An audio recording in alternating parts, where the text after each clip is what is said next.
Hey, this is Sandy. And Randy. And we're here on AT Corner. Being an athlete trainer comes with ups and downs, and we're here to showcase it all. Join us as we share our world in sports medicine. Welcome back to another episode of AT Corner. For this week's episode, we have some stories that I believe is a great follow-up for what we talked about previously.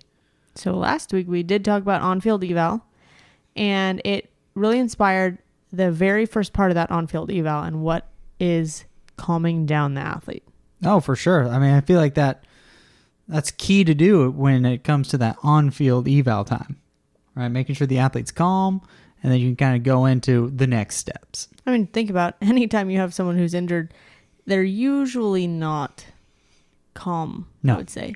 No, honestly, like when I get out there for the on-field, on-court eval, a lot of times, most of the time I'm taking the time is just calming them down.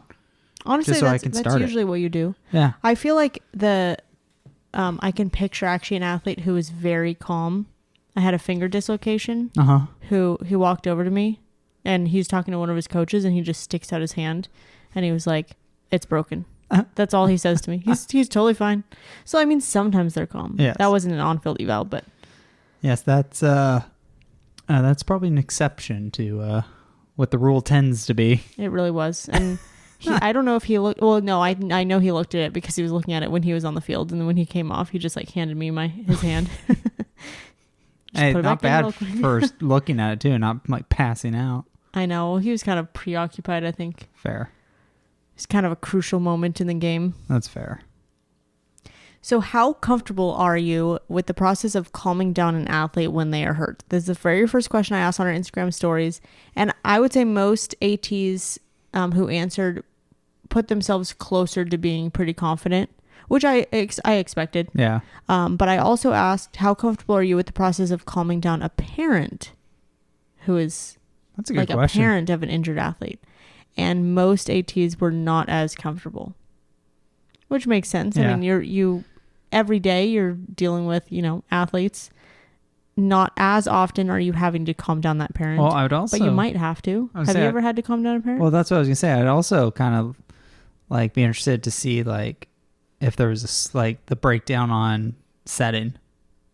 Because I feel like probably like secondary school would probably feel more confident than maybe like than us, your collegiate or professional, right?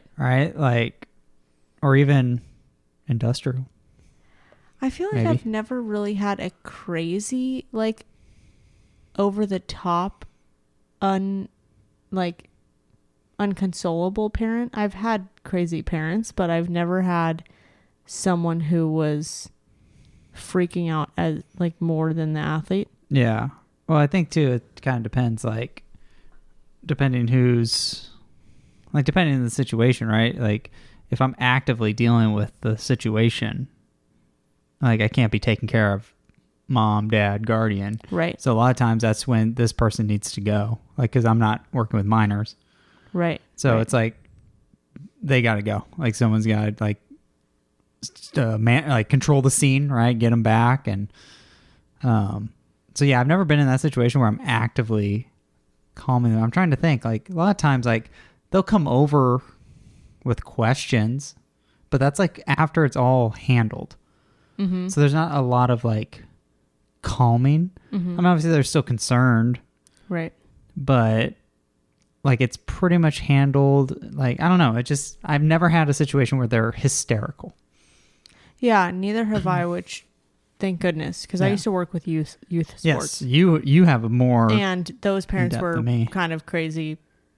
That's all I'm going to say. Yeah, yes. But I didn't have any hysterical parents. Yeah, I'm trying to think. Like I've never had yeah. Later in the episode, we do talk about calming down an injured athlete's teammate. Ooh, that's interesting. And then we'll also talk about just different scenarios like asthma attacks, dislocations, calling 911 and calming someone down with a season-ending injury, kind of along all those lines. So why don't we start with just in general, calming someone down. Okay. Calming an athlete down. So to follow up from our last episode, I started with Gabby L says, I always tell my students about how important eye contact is, and then from there focusing on breath work if they're hyperventilating or freaking out. Yeah. I feel like I've been now ever since last week when we were talking about the on-field eval, now I'm like trying to like really focus on what, because I mean, after a while it just becomes like second nature, right? You go out there, you do your thing, and then you get off the field, right? But I feel like now I've actually been paying attention to like what do I actually do on the field so I can, you know, share. I feel like as soon as I get out to the field, that is the very first thing I do too, is eye contact. And I feel like now that I'm noticing, I feel like when people are in pain, they close their eyes. Yes. Which makes sense. Yeah. But then also like you're giving them something to focus on, right? You have them open their eyes and they can actually, because they're closing their eyes and they're kind of like tense. Yeah. And so when you ask them to open their eyes and look at you, they kind of relax a little bit. Like it's an immediate like, and then you can get them working on their breath work. It's funny you say the eyes closed, because that'd be really weird to see them just with their eyes open in pain. I mean, I feel like they're looking at it. Yeah, I know, but I'm just trying to sit there and think, like, a lot of times you can get there and they're like on the ground in pain. Like, and yeah, usually eyes are closed. Like forcibly closed. Yeah, like it would be weird for me to see them like with the eyes open, like, like, I don't know. I feel like we're hallucinating more than we are in pain. I'd be concerned. I'd be concerned we're seeing things that I'm not seeing. Yeah, that'd be concerning. Yeah. I mean, I think it's just sensory input, right? For sure. They're just trying to like deprive themselves because they're getting It's so much of a stimulus from that pain. And plus, that they're shutting off and like that's their visual input. Yeah. That's how I take it. That's what I'm assuming. Sorry, there's no actual citation for that. I don't know. That's just a good point. Their eyes are always closed. Right? Like forcibly closed. That's like what I'm. Yeah. I'm going through literally every single one. And that's what it is. That's interesting. I really think it's probably the sensory input. It probably is. It probably is. You want to read the next one from Paige P? Yes. Paige P says, "You're in good hands. I know you're scared, but I'm not. This is our plan. It's okay to be," insert emotional response here, "I'm going to do my best to try and help you. Just overall validating what they're experiencing is normal." So for these sure. are all super great things to... I feel like if you have like a go-to phrase... Yeah. That will just naturally come to you when you go out there after a while. And especially if you don't have one and you start to practice one. Yeah. These are all good ones. Yeah, slow down's like one of mine. Really? Yeah. And then I'll go into breathing. Because you know their mind's racing. Mm-hmm. Especially if they've been there before. Like your like ACLs, right? When they feel a pop in their knee, they kind of know. And they just spiral. Yeah. All right. So like if it's something they've kind of experienced too, like sometimes, their mind starts to just go down that, just that spiral. Another thing that I do too, I don't know if someone's gonna say it, but I like contact.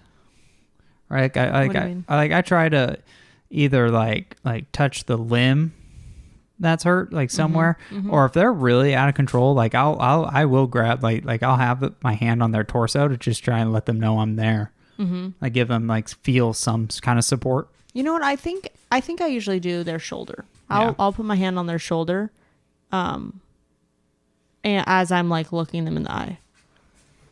Unless it's their ankle and I'm by myself. Yeah. Then I feel like I usually stabilize the joint and then I go to their head, but I can't like. Yeah. And I think I don't know if I don't think we talked about this in the on-field eval, but I feel like we really, now that I'm realizing, I think we really missed this point of going to the person first before the limb. Yes. We didn't talk about that at all. Because if they're really like not doing okay, you're not going to get anything done. Yeah. You're not going to get anything done. I go to them. It's not good for them. It's not good for you. I go to them first. Like I said, a lot of times I'll have my hand probably on their torso. And then, I'm pretty much like like looking at their face, right? Before, like a lot of times, right, lower extremity injury tends to be the more common occurrence. Well, on the field, if it's upper extremity, they're going to get off most of the time. Right. So then again, a lot of times, like I'm there looking at them in the eye, trying to calm them down before I even because I'm pretty much by myself most of the time. Mm-hmm. So so I'll do that and then I'll go to the extremity. It can depend. It depends on how they look on the field. It depends is a very athletic training statement, I believe. It really is. Or if they look pretty together, like I'll probably go to the extremity first because I know they got it. Right. But if they're not doing all right, I'll calm them down first, and then okay, what's going on? Right. Because also too, sometimes maybe you didn't catch it right away, so you're not 100% sure what is going on. Like my favorite is, I think even if you watch though, but there are sometimes perfect field vision. There are sometimes that they feel something that you can't tell from the outside. Right. Like biggest one is like when someone's hands like in between their legs, right? It could be groin, it could be hand. I mean, it depends on what they did. Yeah, but I'm just saying, like you don't necessarily know. Yeah, sometimes, like if you didn't see when someone's like under the pile. Yeah. I don't know. Exactly. I don't know what happened under there. Yeah. So sometimes you got to talk to them first because there's not an extremity to go to yet. Right. So Robbie W says, I have found that the best way to have my athletes calm down in the moment starts in the rapport you have with them prior to the on-field injury. Since we all try to build that rapport with every athlete that we have, what I have found that since I have that rapport and trust built, I can get to them on the field, and as I get to them, I let them know that I'm there with them and I got them. And because of the rapport and trust built, that has been the most effective for me. Even with newer athletes, the rapport and trust that the older athletes have with me tends to carry over to the newer ones, even if we haven't had a lot of time with the newer athletes, depending on when the injury occurs. Now, admittedly so, it normally takes at least 2 or 3 rounds of letting them know I'm there with them, and I got them to get to the point where I can drill down into my eval. But that's the general gist of what has worked for me. And I think that comes from both parties seeing the other put blood, sweat, and tears into the one team mentality we all want for our athletes and programs. Yeah, for sure. I feel like rapport is very important for your returning athletes for sure. Mm-hmm.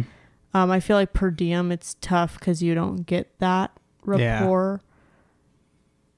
I feel like most of the time when I was working per diem, I just run out and be like, I'm an athletic trainer, and then just kind of give them a little bit of basically like, I know that you don't know me. Yeah. But I got you. Yeah, for sure. And it's not about us, it's about you. Yeah. Right? My favorite would be I had like one of my athletes knew I was around because it was basketball, so I was around the baseline, so I didn't actually go on the court for this. And just from where he was like, I'm good. Like, thank you. I was like, I know. Just had to come over here to check. That's like you hear the stories of athletes who get injured and then they call like away, like when they're away. And then they'll be like, can I call my athletic trainer? Can I talk to my athletic trainer? Oh. I'm surprised. I haven't. My kids would for sure do that to me. And honestly, Randy, I've had basketball athletes, like visiting team basketball athletes, who are not your team, and they know who you are because they love you so much. I forgot about that. Yeah. And I remember I came watch and they were there. Yeah, rapport's an important thing. Yeah. You know what's funny is I don't know what I did. Just be you. I guess I was just being me. They were very jazzed to see me. Mm-hmm. We'll probably see them this year for our basketball tournament. Yeah, probably. They'll probably remember you. At least the returners. Okay, I think you should read this one from Jen. Okay. So this is a gem from Jen. I've had instances where the internationals lose their English. They are in so much pain, or they're so scared they no longer have English. I know enough of my common languages to say a few words to calm them down and get them off the field. Luckily, we usually have more than one kid that speaks the same language. I also get them to come over and interpret. This year, however, I'm totally screwed if my kid from Cyprus gets hurt.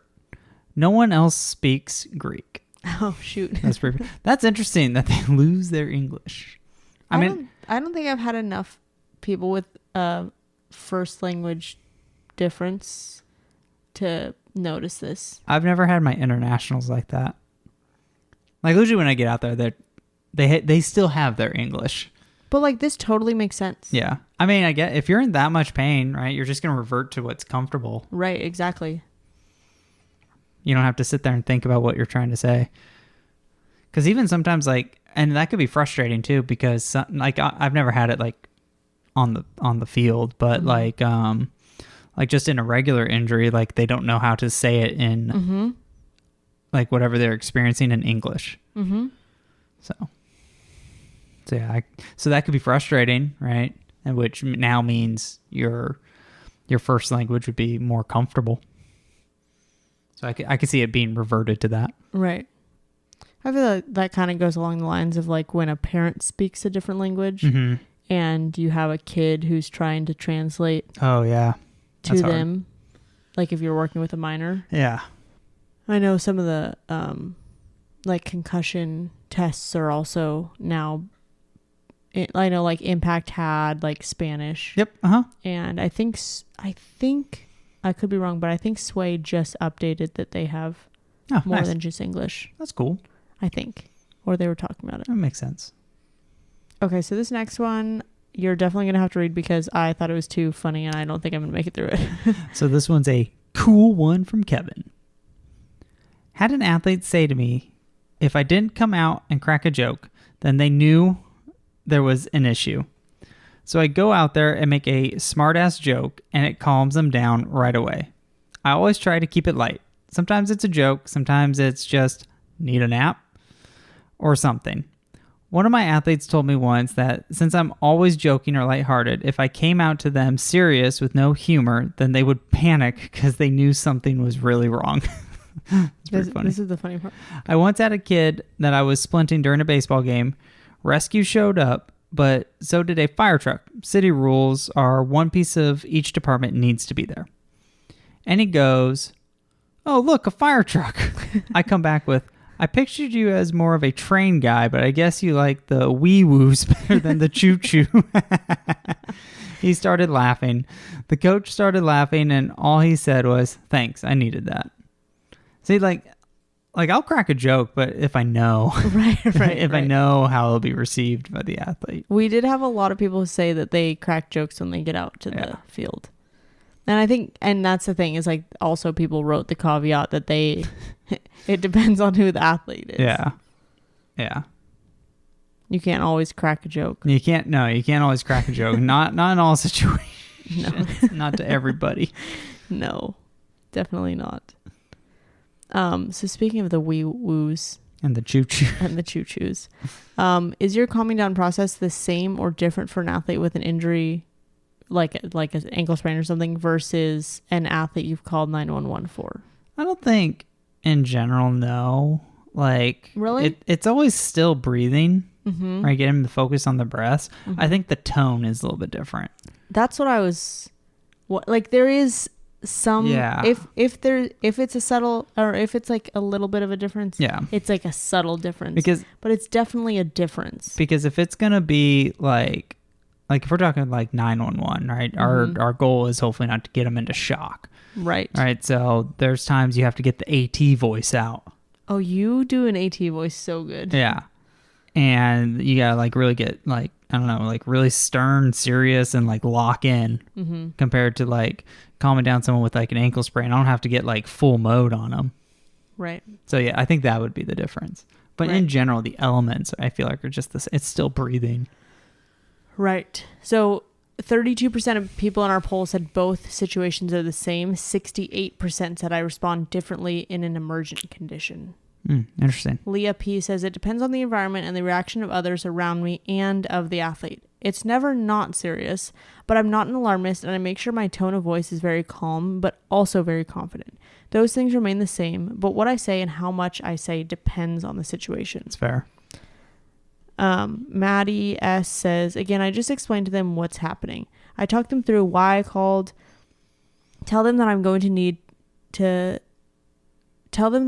stay with them until they arrive, ask them if they need anything while we wait, tell them what the next steps are once they go, and if it's my athlete, what the plan will be after and what the follow-up process looks like. Letting them in on the process usually helps calm them down, and then I just talk about absolutely anything, whatever topic comes to mind that helps them keep calm. Yeah. Abigail C says, for little kids, she says, it's all a precaution and I won't leave your side until mom or dad comes. A lot of people said they do like the 5 senses while they're having the athlete like wait. Also people said like they talk them through it, keep eye contact, breathing, tell them they're doing great with a low and gentle voice.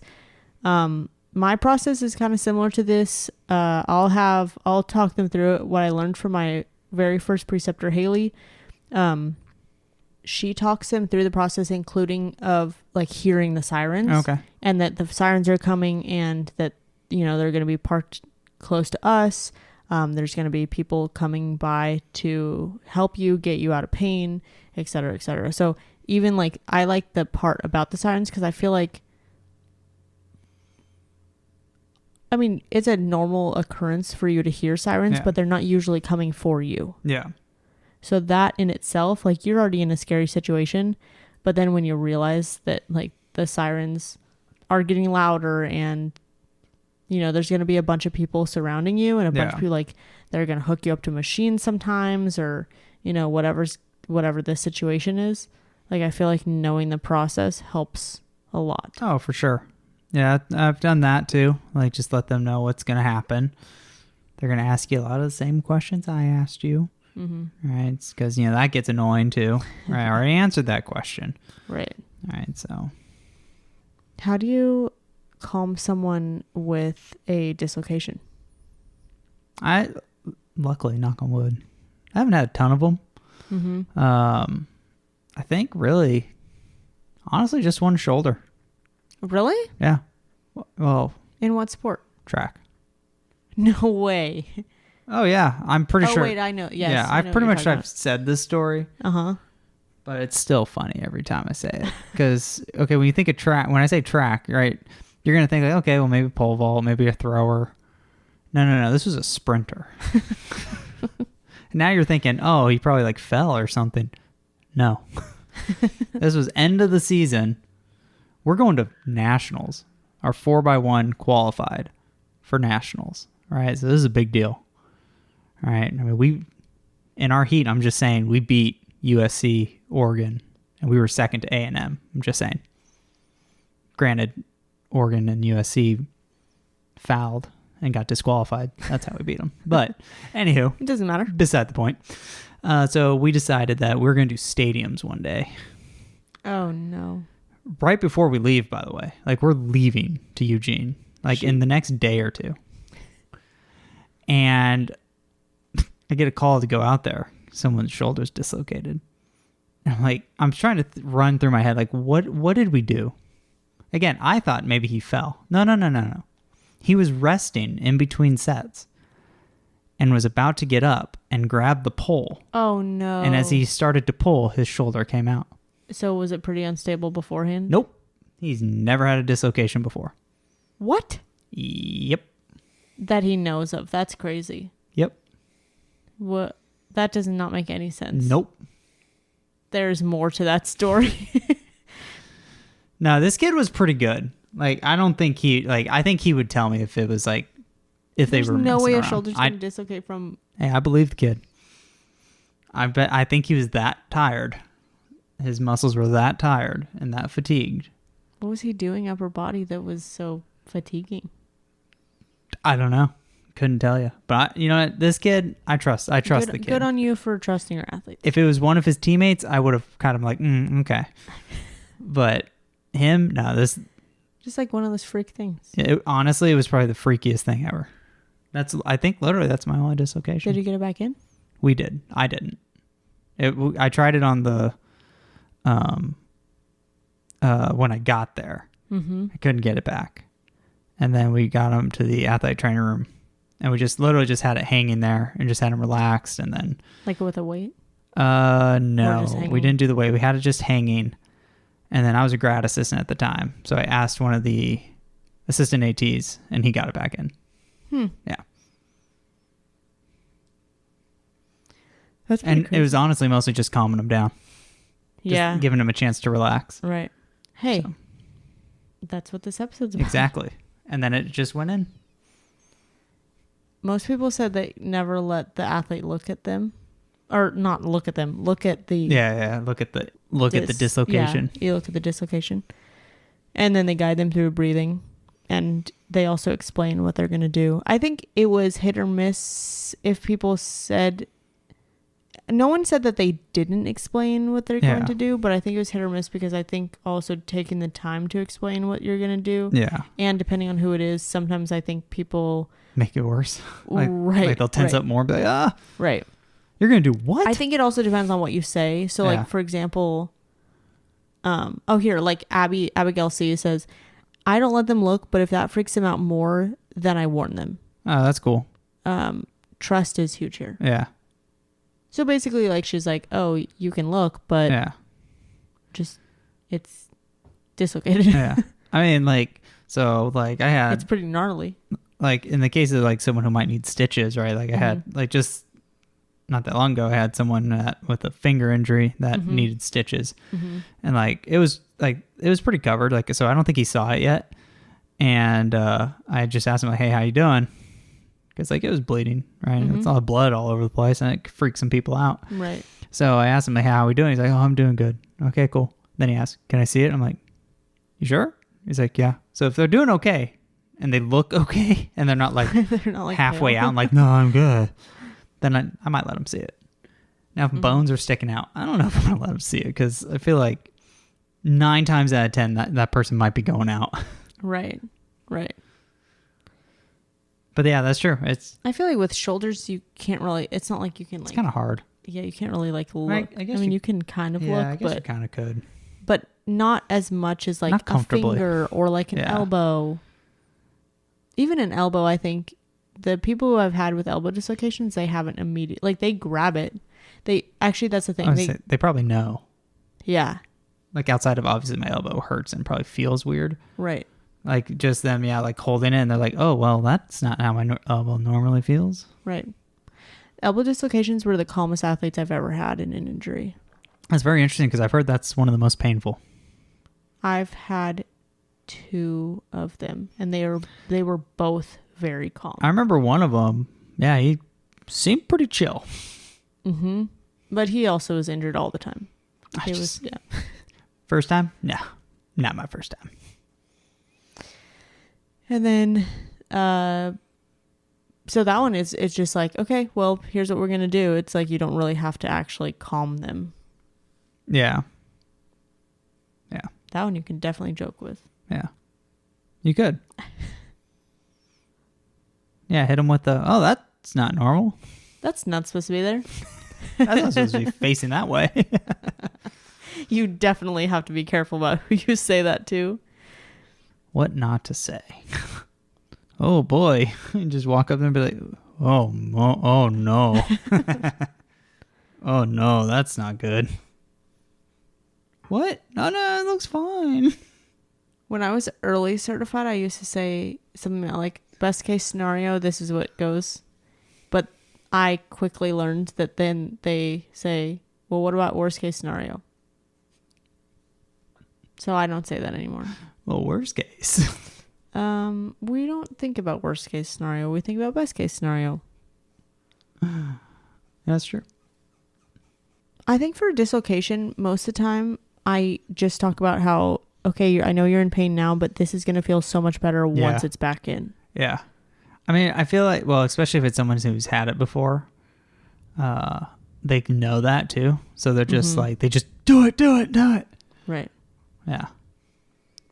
What about asthma attacks? Breathing. I feel like this one's the most obvious for breathing. Yeah, I know. I feel like all of them, it just boils down to breathing. But yeah, it really does. But okay, breathing. wait. We talk about breathing, but like we talk about communication. Everyone's like, "Oh, you need communication." Yeah. But I don't think that anyone's really. I mean, people submitted it, but I don't think we talked about it yet. Of like how you actually guide someone through breathing. Like the way I guide someone through breathing is usually like, okay, I need you to take a big deep breath in through your nose, and then out through your mouth, and it like sometimes if they're like just breathing crazy, sometimes I'll be like, okay, blow out a candle, or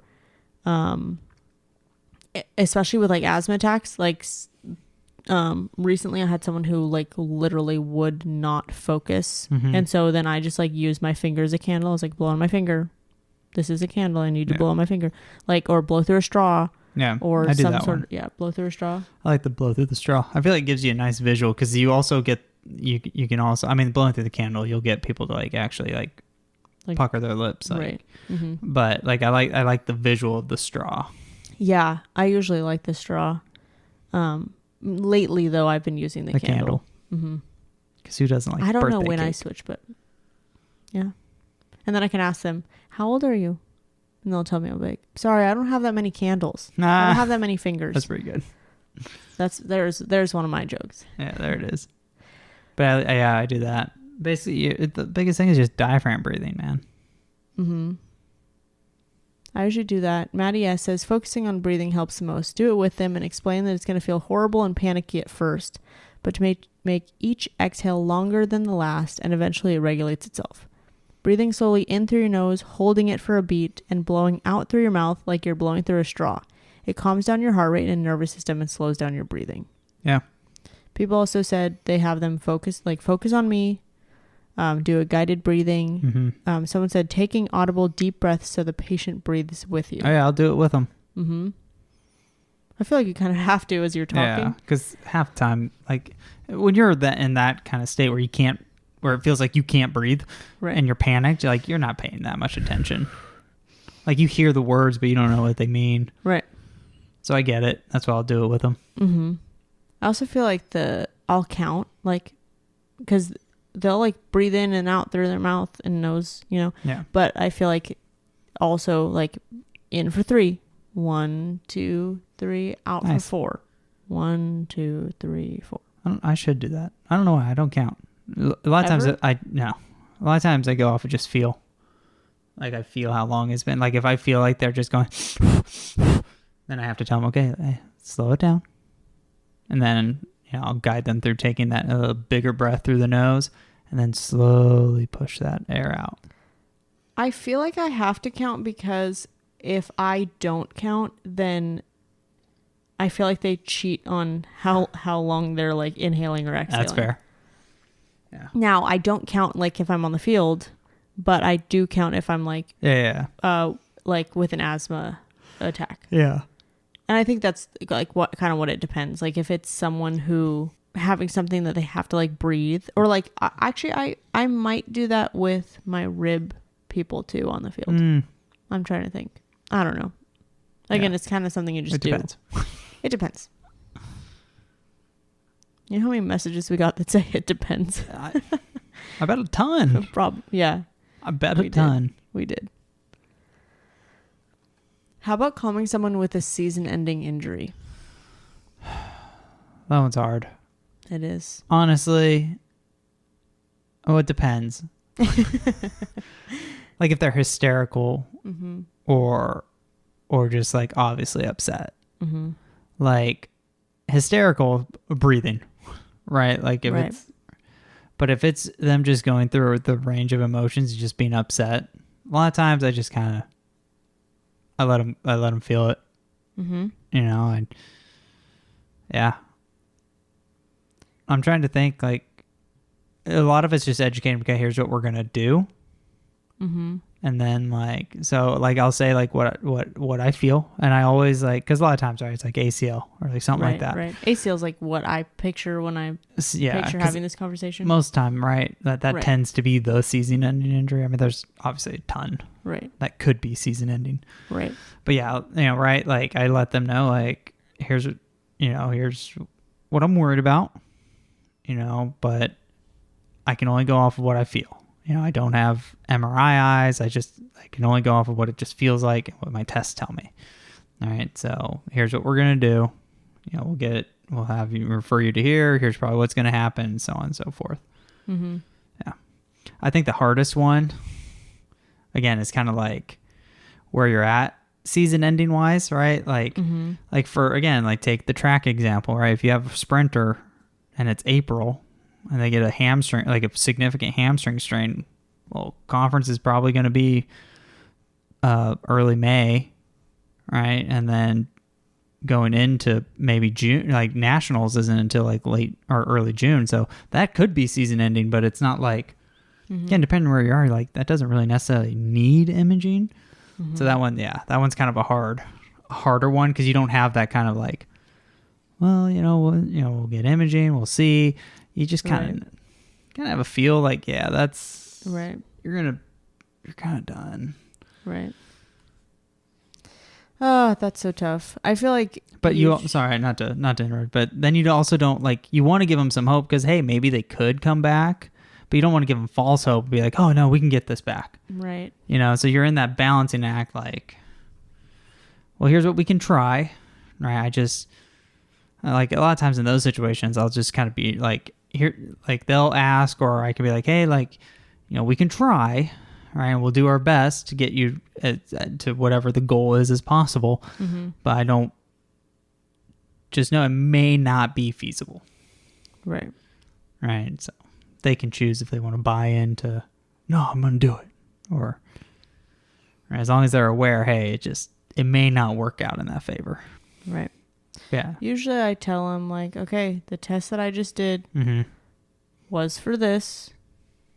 This is what it feels like. This is what it should feel like. Here's what I'm not feeling on this side. Or here's what I am feeling on this side, depending on what it is. And, I really wish I'm wrong about this. Yeah. But, from what I feel clinically before we get any imaging or anything, this is what I'm feeling right now. Yeah. And usually they obviously most of the time take it hard, or they're like just totally numb to it. And then usually I take it off them and I say,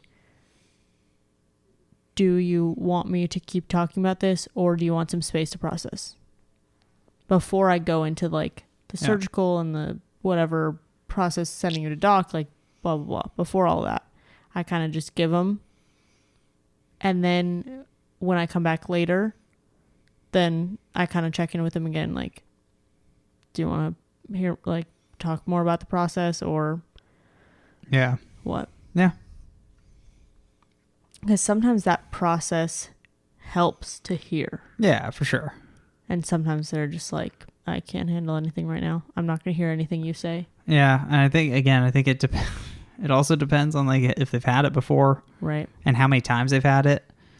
Like I think a re-tear to an ACL is way different than your second re-tear or your third re-tear. You mean an initial tear versus the... Yeah. Like, but even the difference between like someone who just re-tore compared to someone who they're on their third re-tear or their second re-tear. Right. Or third re-tear. I mean, so they've already been through the surgery like twice. Like I think that's hard to have that like conversation too. Because some people, like if they just have to think of going through it again, like you think it'd be better because they kind of understand it, but maybe that's the problem too, is they understand what that process is and they're like, bro, seriously. Maddy S says, I explained to them what the timeline and process of recovery looks like. Tell them they're allowed to feel angry and sad. Leave it open for them to ask any questions they have. And I try to parse out what plans they have after sport. I want them to focus on getting better for themselves first, and then we can discuss on what coming back to sport looks like. And I tell them they can always change their mind. If their initial plan was to get straight back into playing and now they want to medically retire, that's allowed, and vice versa. They also don't have to make any decisions at all. And we don't have to tell the coaches what they decide unless they give me approval. If that's the case, I can help them talk to the coaches as well. Basically, just letting them know that they have options to take different paths and that they are not in it alone. For sure. So other people said, just they talk about the process, our role and support that we have for them, changing their mindset. Someone said they take the injury day by day. Yeah. Or they tell them we'll take the injury day by day. Yeah, sometimes that's what it is. Someone said, tell them it's okay to feel emotions. For sure. We'll do a private talk or walk, sometimes alone, sometimes with a friend or coach. Yeah. That actually goes perfectly into what Christina S says. So simply, she says, sometimes you can't calm someone with a season-ending injury. Sometimes it's just, yeah.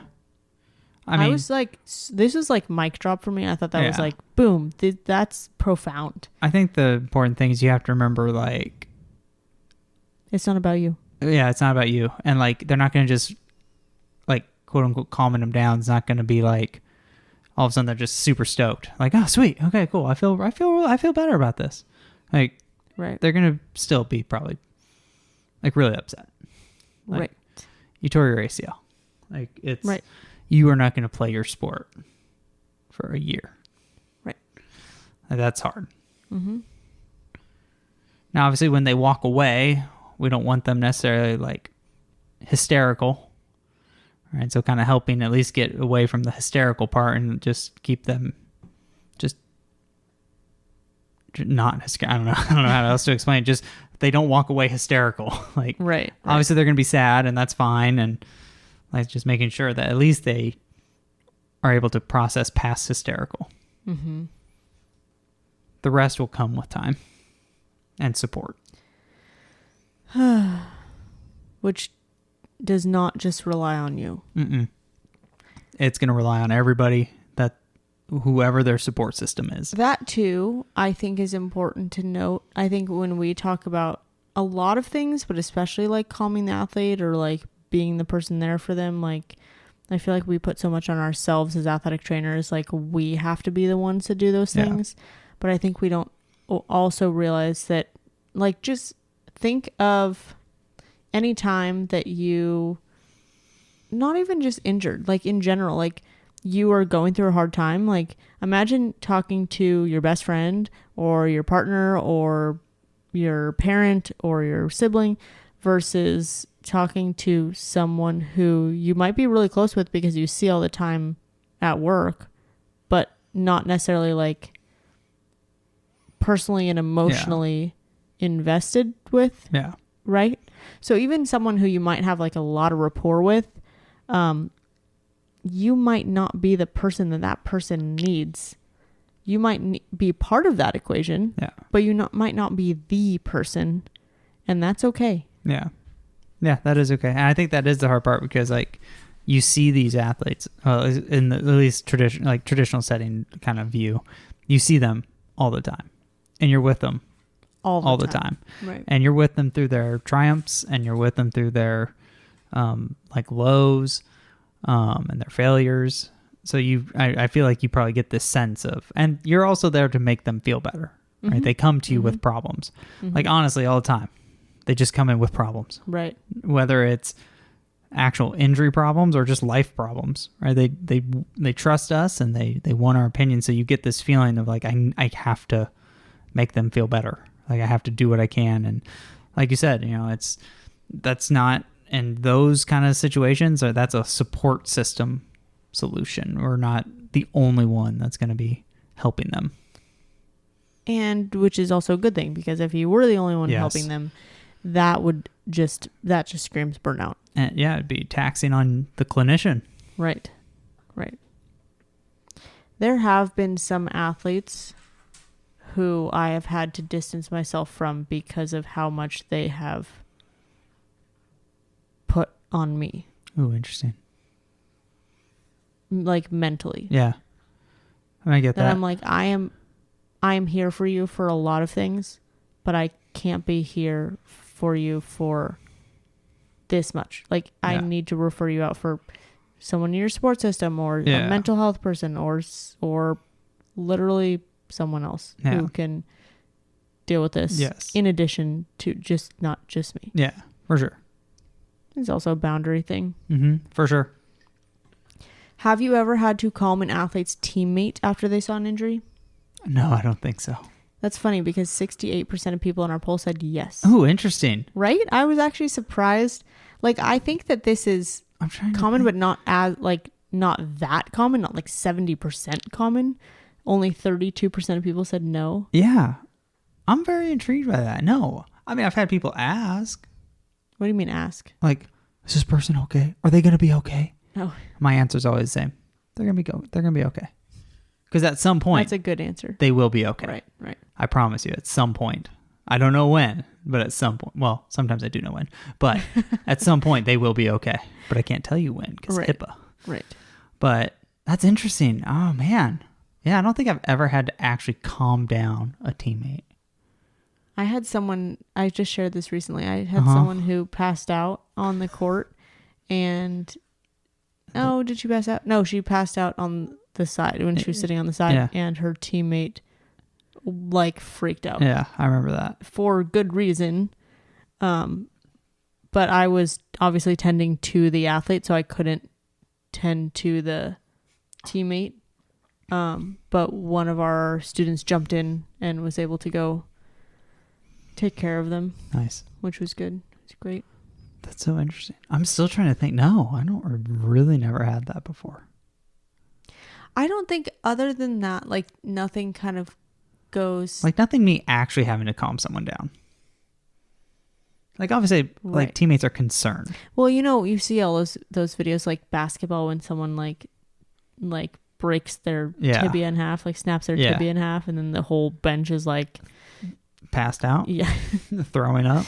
Not okay. Yeah, no, I've never had that. That's interesting. I'm great now that I said it. Whitney C said, I'm gonna have to deal with this now.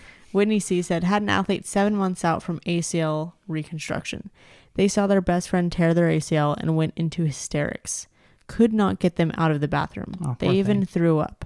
It was a process, but had to transition their thought to now they can help their best friend through the process because they've already done it. It wasn't about them anymore, but instead to focus on their best friend and be that support. Nice. I was kind of bouncing in between the two athletes at the time, obviously trying to make sure injured athlete was okay physically and mentally given the situation. The friend/teammate, the post-op athlete, was sick to her stomach because it all flashed back when she did it and everything she had previously been through. I honestly didn't calm her down as much as her coach had to. But after about 30 minutes, she was able to gather herself and the three of us watched the remainder of the district tournament right behind the bench. They ended up making it to state for the first time in a couple years. Nice. Although I can't recall any more details of what exactly I said, I do know I had to help her, the post-op athlete, change her focus. And once she realized that it wasn't about her being sad, but her supporting her teammate, she was much better. Still emotional, of course, but more encouraging. I told her we couldn't change what had happened to you, but you can be the bestest, most supportive friend ever. It's true. I feel like the moral of the story is not this story, but like this whole all these stories. The action item is like breathing and focus, like changing their focus and mindset. Breathing and mindset. For sure. I think that almost sounds like mental health too. Yes. It's all physical pain, and wait, it's all mindset. Is that what you're saying? it's all mindset. Sounds like my basketball team now. It's just mindset. Mm-hmm. That's what I was going for. Yeah. How often do you have to calm them down?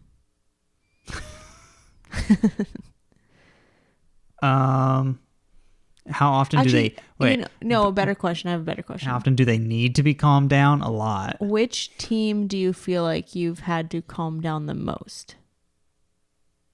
Oh, that's hard.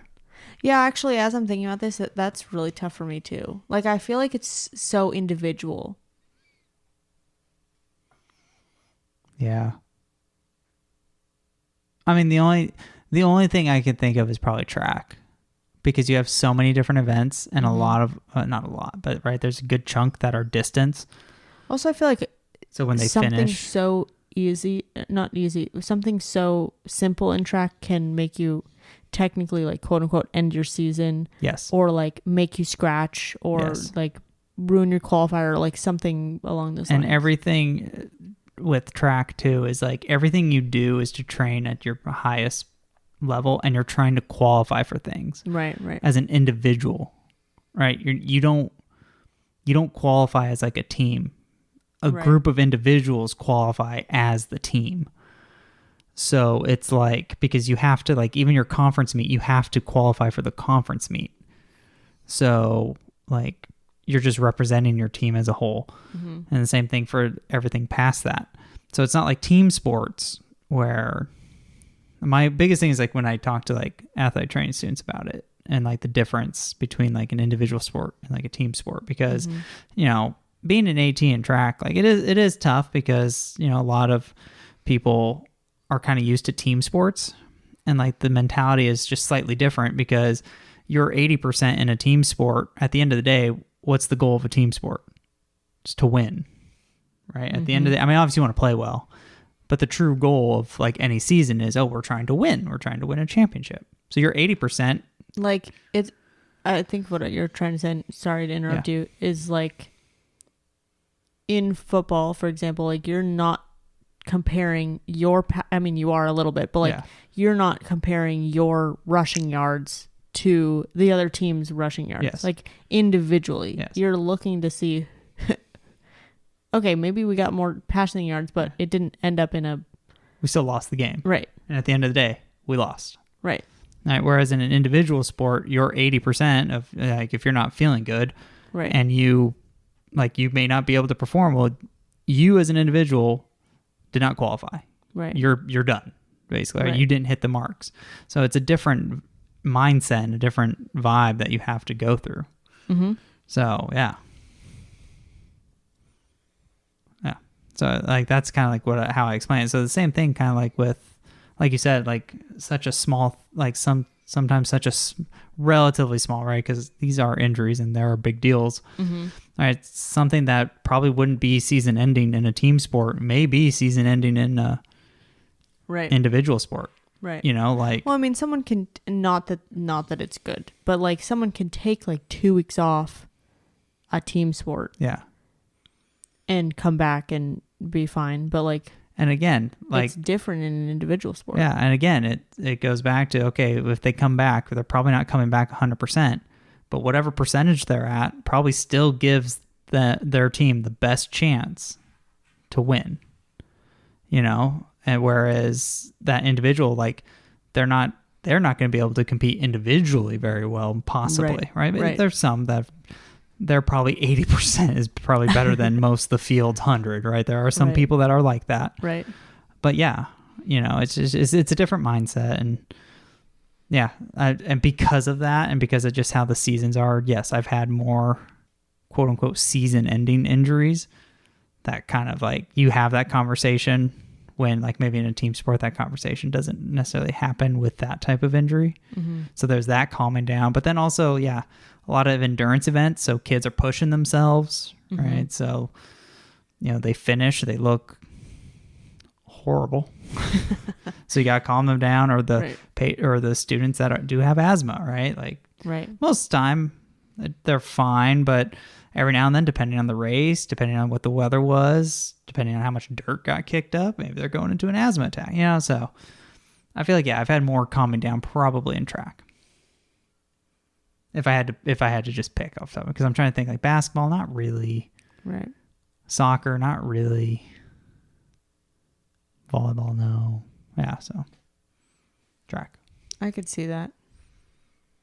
It's like a box of chocolates. That makes a lot of sense. Yeah. Like a box of chocolates. Never know what you're going to get. No, that's athletic training for you. Yeah, it is. It depends. What about you? I didn't have an answer to my own question that I asked, so. But I think it's hard too, because like. I mean, here's the thing. I work football in the fall, and then in the spring, it's like I've done baseball and softball, and I do basketballs. So, like, I feel like the variety, like, I don't really have that much of a variety. Like, I've worked other sports, like, I've worked a ton of other sports, but like not so consistently. Yeah. So it's hard for me to like actively compare when I feel like overarching. Yeah. I have so much more football, I feel like. And then so I'm just trying to compare. It's hard to compare like football to like another sport in general. Yeah. Because also you like someone gets a fracture and they can still play. Yeah. So I'm like when I'm working baseball, like someone gets a fracture and they're done. Yeah. Most of the time. Yeah. You know, or like even someone takes a ball to the elbow and they can't throw. Yeah. Right. Or so a blister. A blister on the finger, right? The big, like everyone makes a joke, but hey, you try and throw a baseball with a blister on your finger, it ain't gonna work very well. Right. So yeah, I get that. So I feel like it's hard to compare. I know I asked the question, but like it's hard to compare like my experiences. For sure. I feel like what I've needed to calm down the most are just kids. Yeah. Per diem, like working per diem a lot and working with kids. Yeah. When I used to work with kids, it was just a lot of calming down. Someone said we're going to see more broken hearts than broken bones today. Yeah, that's true. When I think I was working a jujitsu. Some broken egos. Exactly. It was I think, well, it was all ages, but we had started, the day was kids, I think. So like yesterday we saw a lot of broken bones. Today we're going to see a lot of broken hearts. Yeah. Yeah, you're right about the kids. But I think what's sometimes nice about like kids is like, I don't know, I feel like they just transition faster. You can distract them so easily. Yes. And they'll all of a sudden kind of be fine. Right. Yeah, I don't know. It's weird. But some of them life's also so simple. Yes. As some a of them child. also don't really like Understand. It freaks them out more to have you there. Yeah, that's true. Because who are you? I don't know who you are. Yeah. Here's what mom. Right. Mom has my Gatorade. Yeah. Yes. That's when I'm like, how long have you been doing this? One time I had a kid who was in a race, some sort of cross country or something. I'm sorry. And I was like, how long have you been running? And he was like, this is my first year. And I was like, oh, you like it? He was like, no. That's the right answer. Okay. Sounds good. Yep. See, again, like that's another reason why I never really liked like high school track or high school cross, because like either half the kids are being forced to do it, right? Because like mom, dad, guardian did it, right? And like the other half like still don't know what they're doing. Like I know it sounds really elitist and bad, but it's really tough when you ask a kid like, "Oh, what's your mileage at this week?" And they're like, "Oh, I don't know." I'm like, "Bro, how are you not keeping track of this? Like, come on." Because they're just I know, because it's not their fault. But that's why I did not like working high school track. It's not for everyone. It is not for everybody. It is not. Major props. Again, first of all, just major props always to high school ATs. Oh, absolutely. They are amazing. Hands down. Yes. You hold the profession. You support everyone. Completely speechless. Like there's not enough kind words to say for what a high school AT does. Honestly, my time at the high school, I loved the high school athletes. I worked a very special population that I only had like 30 athletes at a time. Yeah, but hold on. You also had 8-man football. Exactly. Which is just like a meat grinder. Yeah, I could never do it again. Like it was insane. However, I had such a great time. And I really enjoyed like that age group. I would say even them, I had to do a lot more calming down than I do my college athletes. Yeah.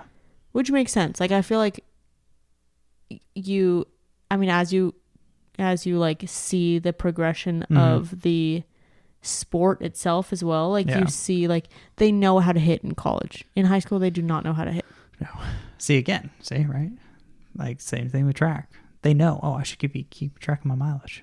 Right. Oh, what was my pace? Oh, it was this much. Yeah, I know. You should. They don't know. They don't know that. That is above their pay grade. That's where that's the level that they learn that at. So when they get to the college level, they know. Yes. Again, high school ATs, just their job is, they do an amazing job. Actually, you know what? I take back what I wouldn't say by a sport, but age group. Actually, I think I have to calm the adults that I've worked with down a lot more than I've had to calm down like college or, I mean, not that college are not adults, but adult, like an actual adult. Some of them definitely legally are adults, but they are not adults. Right. Honestly, the more like people say that, like older people say that, like, oh, like you're still a kid, like you're just kids. And like, you don't realize until you get older. And then you're just like, honestly, you really are. Like, I'm just sitting there thinking like when I was like in college and I'm just like, you really are still kind of a kid. Like, or like, I don't know how anyone literally, not to just me personally, I don't know how anyone trusted me when I just graduated and I looked like I was like 18 and I just graduated grad school. I don't know how anyone trusted me with their kid. Like literally, I don't know. As a parent, I don't know how I would feel that some person is like trying to take care of my kid. Yeah. I don't know. Yeah. You're still a kid. That's why like I still look like I'm in college. That's why it's like I understand. Like I try not to get that frustrated anymore, right. With paperwork, because I understand like we're getting them like after high school, like in 18 years old. What do you mean by paperwork? They never like they just don't understand what they're looking at, or like they don't know how to answer the questions. You know what I mean? Right. And it's you don't just know like what kind of insurance you have? Yeah, and it's not their fault. They probably parents didn't tell you. Well, and they probably make your appointments for you. Like exactly, like when they were in high school, mom and dad probably did it all, or did a solid chunk of it. Right. And then like you're 18 years old, and now all of a sudden, I'm not asking mom and dad get this paperwork done. I'm asking you to get this paperwork done. Right. So like I have learned just be more patient. Like it's okay. I feel like the older... Please bring your insurance card. I'll look at it. Right. I'll help you. Right. I'm here to guide you. I'm here to guide you. I feel like the older that people get in general, the more perspective they get. Yes. I have noticed that Which could be a good thing and it could be a bad thing. It could be a bad thing. What? The more perspective I get? Why? I feel like not you specific. I feel like in general, because I feel like sometimes when people have more perspective, then they are more cranky that other people don't have perspective. That's fair. I see what you're saying. Like when I was a kid, I remember when I was a kid, I used to say, I don't understand adults who don't like kids because they were always a kid once. Like all of them have been a kid once. You're right. I literally did not understand that. That was the hill I was going to die on. I did not understand adults who did not like kids. Yeah. But now as an adult, I can see, I do not fall in that category. However, I can see why it's not for everybody. I can see why an adult might get annoyed by a kid because they have different outlooks on and perspectives. Yeah. And also kids have a lot of energy and some adults don't. Yeah. Also, going back to the paperwork, my favorite is when the kids realize that this is a lot of paperwork. These are a lot of questions. Why do I have to keep signing this? Why do I have to do this? And part of me just wants to be like, welcome to life. Yeah. Guess what? I'm actually prepping you for life because this is all it's going to be. You go to the doctor's office. Guess what? You're going to answer the same question. And you can't get to the doctor's office right exactly at your appointment time because guess what? You have to fill out paperwork and it takes like 20 And guess minutes. what? You're going to answer the same 3 questions that you already signed when you like checked in online. Right. You answered that question. And guess what? You're going to get a form where you have to answer that same question. Mm-hmm. Yes. Mm-hmm. That's just life. Mm-hmm. Should it be better? Yes. But it's not right now. So you're welcome. I'm prepping you. Mm-hmm. So you can get frustrated with me, who's more patient with you, than at the doctor's office where they're not going to be patient with you. I feel like even if you go back to our older episodes when we were newer, well, I mean, you're obviously like, you weren't like newly certified, but like if you go back to our older episodes, even like 5 years ago, we've changed so much from... I agree. And I sometimes think like... Actually, yeah, you're right. I'm never going to go back and listen to those old episodes because I have changed so much as a clinician. Like, I don't know if I can stand by some of those things that like I've... Well, we are already... That before I knew, you know what I mean? We've already pulled out the biggest difference in sound bites for me. Oh, yeah, because you said that you would always be an NCAA 4-year athletic trainer. Yeah. Here you are working at a 2-year. Yeah, see? So boom. See, just right there's the biggest one. Right. So you're right. We have grown. I mean, for me, I think, and as it came up in this episode too, like I didn't see any ACL. I saw one ACL in the first 3 years of my career. And I think in the past couple years, I have more than doubled that number. That's crazy. Right. Yeah, I've had several ACLs probably in the past 2 years, which is, you never know what's going to come at. But then also opposite, like I saw a lot of emergencies in my first few years certified, and I haven't had any in the last 2 years. On. I know. I say this all the time, so I can't jinx it. I'm knocking on wood. I say it all the time. Okay. Thanks for unjinxing me. You're welcome. I had one athletic training student that loved saying that. What? Oh, it's slow today. Oh, yeah, no, you can't say that. I'd be like, get out. I'd be like, dang it, you. Did they curse my last football game? Or is that what happened? Were they the reason that we had a triage unit? You better talk to your students about that. They might have. I don't think they did, but they might have. Who knows? Do you have any other calming down last minute tidbits before we? No, I think we've covered everything. No. Yeah, like I said, like I like to make sure like I have some contact with them, like on them, and just let them know I'm there. And then again, just breathing. And slow again, it goes back to the eval episode. Just slow down. Mm-hmm. Right? And in this case, it's them slowing down. I can't believe we made it through the entire episode without saying that telling someone to calm down will not calm them down. Yeah. Will not I definitely don't say that. I definitely don't say, hey, calm down. No, I just like slow down. Right? Like for them, just like let, I feel like slow down is dangerously close to calm down. It's dangerously close. That's why I don't punch it out. But you use that It's different tone. Yeah, it's a very gentle. It's a very supportive, slow. Hey, slow down. See, that's better. Slow down. Take a deep breath in through your nose, out through your mouth. That sounds familiar. Yeah, I feel like you've told that to me before. So yeah, right. So that's my slow down. Mm-hmm. But like for them too, right? Because things are happening so fast. Right. It stresses you out more. Right. So as for us, slowing down on your on-field evals, the athlete's slowing down. Mm-hmm. Because there's plenty of times that feel like they've torn their ACL, and like maybe your test, like, hey, it doesn't feel quite right. It's not a definitive yes or no, but it doesn't feel right. They get the MRI. It's not the ACL. And it was something not as severe as the ACL. So that's why it's slowing down. Yeah. That's what I got. So our next episode is going to go back to our education. We're doing a CEU, I believe. We are doing a CEU. And then we also have a couple of exciting interviews in the works. So keep tuned for that. If you guys are new, we do several different types of episodes. We do story episodes like this one and the last one, with stories from athletic trainers all over. And then we also have education episodes that are good for CUs depending on... And they're dope.